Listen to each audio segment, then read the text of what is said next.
y a un réel intérêt de développer ce type de projet en ruralité parce que c'est un peu un projet couteau suisse. C'est des lieux multi-usages intergénérationnels où on peut retrouver un peu tout le monde.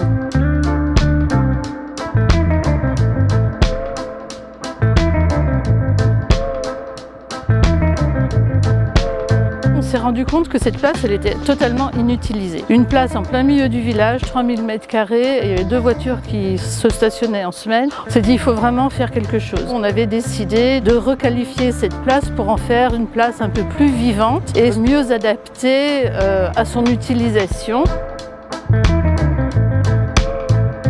Aujourd'hui, dans le village, nos eaux pluviales vont malheureusement dans le réseau unique d'assainissement et encombrent d'une certaine manière la station d'épuration. Par ailleurs, les rues étant très en pente, tout le haut de la place faisait des petits ruisseaux un peu de partout.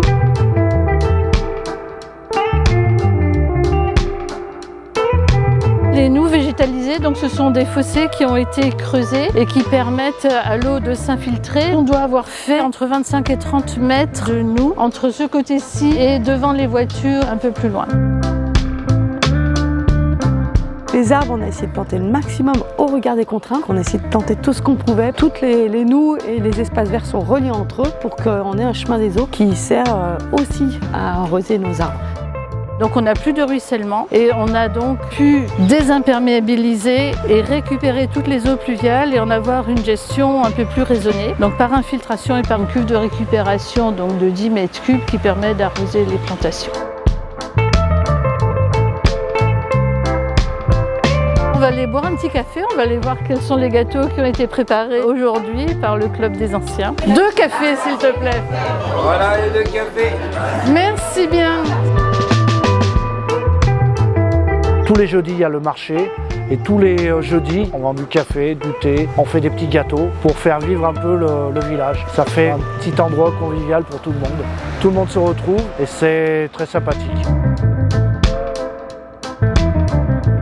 On a beaucoup plus de monde du fait qu'il y ait une buvette avec café, gâteau. Les gens en fait sont gourmands et puis ils sont contents de se retrouver. Aujourd'hui, on a un boucher, on a un poissonnier, un marchand de fruits et légumes primeur là, qui marche super bien et une marchande de fromage. On n'a pas plus de commerçants, mais ils travaillent plus. Donc je pense qu'à l'automne, on va essayer d'agrandir un petit peu ce marché parce que finalement, il a repris un petit peu l'essor. Donc de ce côté-là, je pense que le challenge il est assez réussi. Ici, on n'a pas un développé de moyens extraordinaires, on a surtout du bon sens et de la simplicité. Donc vous n'aurez pas de choses extraordinaires, mais vous aurez quelque chose de juste. Voilà.